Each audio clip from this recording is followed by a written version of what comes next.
What up, what up? It's Garage Gym Homie.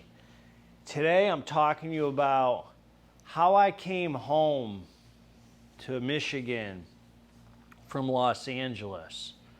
Talk to you a little bit about my journey here.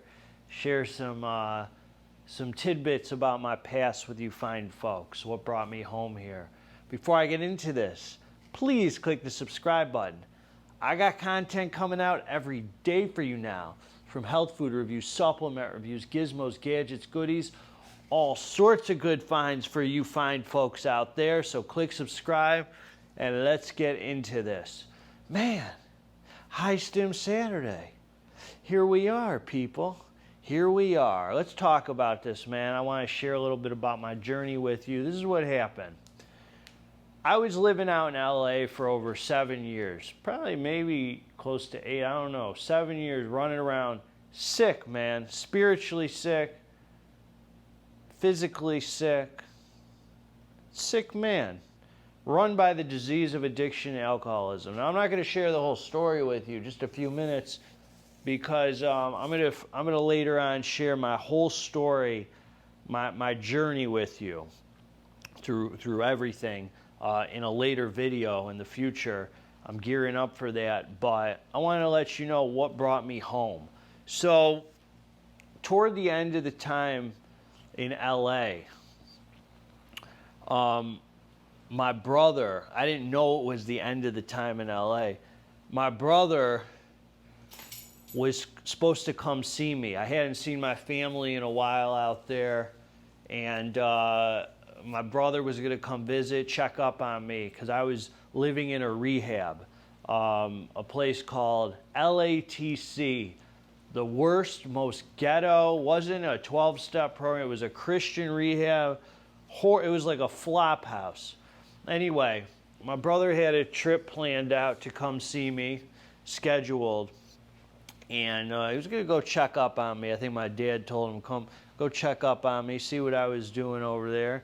You know, I had been sober for no time really at all, pretending I was. Even in the rehab, I was getting high, and I got kicked out of the rehab.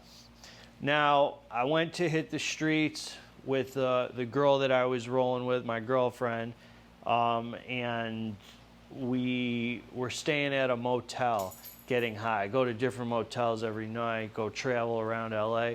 You know, getting high, kicked out of the rehab, blah, blah, blah. I don't know if I got kicked out for probably dope dealing and getting high and all that in the rehab. Out of my mind. So I went to this motel, and what they do there in LA is when you're at these $30 a night, $35 a night motels, these are the worst motels you'll ever see. You go in that motel, you might find used needles under the furniture. You might find crack pipes in there. Who knows if the sheets have been changed? You don't know, because nobody cares.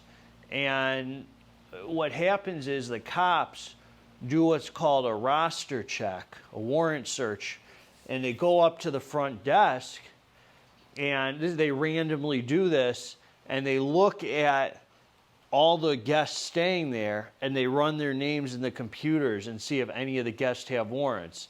And if the guests have warrants, they kick in the door and they arrest them. So those garbage motels are an easy place for the cops to lurk around and pick up people who have outstanding warrants for their arrests. Easy place to find people getting high and all that, hiding out. So of course I put the room in my name, thought it would just be the night, not gonna, hopefully won't get a warrant search, and I did.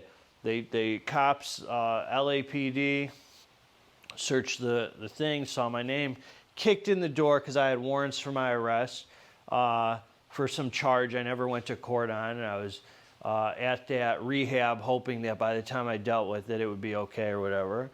I've had tons of felonies, misdemeanors, so this one charge that I had a warrant for was some, I don't know if it was a felony or a misdemeanor, but either way, I went to jail, detoxing out of my mind on heroin and crystal meth. I mean, horrible, horrible heroin detox.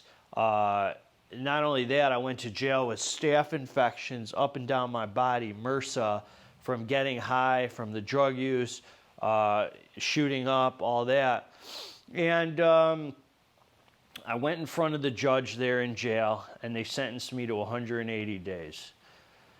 Now, I was tripping the most because my brother was supposed to come. He had a plane ticket, was coming to see me in that rehab. I never called anybody to let him know that I was in jail. I was too ashamed, too embarrassed. I was going to say, oh, I'm back in jail again for the 100th time. I mean, I've been arrested 20 times in my life. So he was still coming out to see me, thought I was still in the rehab, and I went to jail. Now, they gave me 180 days in jail sentence. So I'm thinking, man, the time's coming, the time's coming. 12 days after I get to jail, it's the day my brother's going to come out to see me. On that 12th day, are you ready for the power of God? The jail was so overcrowded at LA County Jail, I got an early release on the 12th day, the day that my brother was flying out to see me. Is that amazing? Is that the power of God? If that doesn't blow your mind, I don't know what does, because they put me in the holding cell to be released in LA County Jail. I called my brother Collect, and I said, are you still flying out here today? He said, yeah, I just landed. I figured you were in jail. I looked your name up there because I hadn't heard from you. Figured you were in jail. I gave him the address, and he picked me up in his rental car. And I was in bad shape, man. I had been in jail 12 days, and I was still detoxing off heroin. It was that bad of a detox.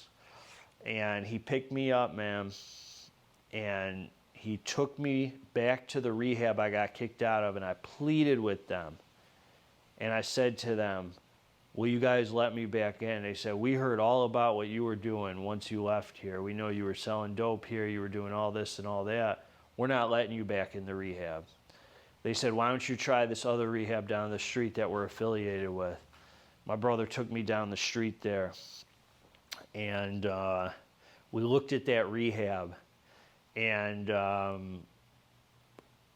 we looked at each other. We said, there's no way that he was going to leave me there. It was the most ghetto. If I thought the one I was at was ghetto, this was even more ghetto. It was like a dark, disgusting place. My brother wasn't going to leave me there. A horrible rehab in the hood of LA. And I've been to some bad places. This one was bad. And there was nothing left for me there, man. I was still detoxing. My brother took me to get my suitcase from that motel that the door got kicked in, and got my stuff from there, whatever I had left, a little duffel bag, whatever little belongings I had. And he called my dad. He said, I think it's time we bring Ari home. And I still had warrants in Michigan from 8 years before, which is why I left out to go to LA in the first place. I was running from Michigan. So I couldn't fly home. So my brother bought me a Greyhound bus ticket and put me on the Greyhound bus and sent me home. Before he sent me home, I just knew in my heart, man, I knew in the deepest, deepest place in my heart. There's two things that an alcoholic and addict needs to get sober. Am I ready to be done for good is the first question. And am I willing to do whatever it takes? I had acquired both of those things at that point, and that doesn't come from me, you know, because I go till I'm dead. That comes from God right there, from something bigger than me. And he put me on that Greyhound, man. I got dope. I think I might have lied to him, told him I was getting Vicodin to hold me over from the detox so I could go on that 2.5-day Greyhound. I ended up getting dope, using it the whole way home at the rest stops, in the bathroom, whatever I could to hold me. And fighting staph infection. The dope didn't even work anymore, man. Didn't even get me high anymore. It was done. It couldn't do anything for me anymore except keep me from being sick. And I was sick anyway. Had a fever the whole way home. MRSA, fever from the staph, from getting high, abscesses. And I went home, got off that Greyhound bus. Before, smoked my last cigarette. Did the last bit of dope. Got off that bus in Michigan where my dad picked me up. And I never looked back, man. Never freaking looked back. And if that jail didn't release me on that 12th day, if they weren't so overcrowded, I would have maybe missed my brother by 1 day, 2 days. Let's say I was there for 180 or whatever. Who knows how long I could have. If I didn't get out that day, I know pretty much in my heart I'd be dead. I don't think I would have made it because I wouldn't have left LA. My brother came out there, man, and brought me home. And after all that craziness that my family had been through with me, my dad agreed to let me back in the house. I'm sure he was terrified. But he knew I was going to die out there in LA. I wasn't just running, I was physically ill. You're looking at me now, I look healthy. 130 pounds, man, 128 pounds, sucked up, methed out, heroined out, whatever the term is. And that's the power of God, man. The stars aligned, my brother came and brought me home, man. I saw my doctor back here the second day, and I knew something was already different because I let the doctor do his job.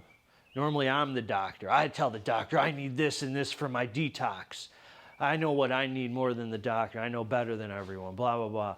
I let the doctor do his job. There was already a change in me.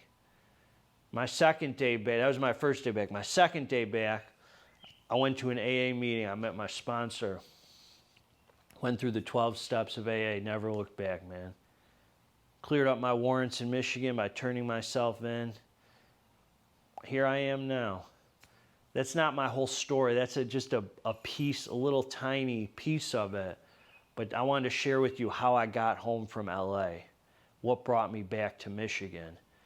Because that's all God right there, man. If you live the life, I didn't come home to Michigan with some crazy relationship with God. I didn't come home to Michigan being like, yeah, me and God are so tight.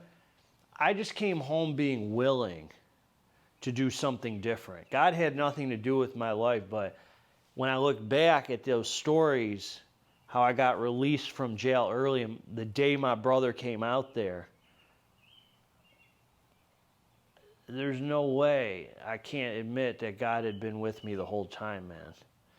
So if you're not a God person, I understand, we're not all, a lot of people don't like the word God. I like following my heart, whatever it is, to me, God is just following my heart, getting out of my head. And it's everything, So that's what I got for you, man. That's how I came home from LA. I'm super blessed. And my brother started taking me to the gyms, helping me pump iron. He knew that detoxing at home, they put me on the right antibiotics, the right detox medications. He was taking me to the gym, having me do cardio, having me lift weights, get healthy. And he knew it would make me feel better. I was seeing him prep for physique competitions, so I got inspired to eat right and all that. So he gets a lot of the credit. It's always God number one, family number two. But that's what brought me home, man. That's what I got for you, man. And here I am today, Garage Gym Homie. Garage Gym Homie was born as a series of events that the stars aligned, man. So think about all the ways in your life. What wouldn't have happened if this didn't happen? Are you that powerful? Is there something bigger that's been guiding you? Because something's been guiding me this whole time. So, hey, I think that story's crazy. Do you? Let me know in the comments, man. I love you all. I appreciate you listening to a part of my life. God bless all of you. I'm going to share my whole story. I'm going to do like an hour and 15-minute thing here, sharing everything that I came from, because there's a lot there. And if any of you are interested, cool. If not, that's cool too. Hope I can just help somebody, especially addicts or alcoholics who are going through a rough time. So together, man, let's get this dang muscle. God bless all of you. If you like this video, subscribe to the channel. If you didn't freaking like this video, also subscribe to the channel. I'm out.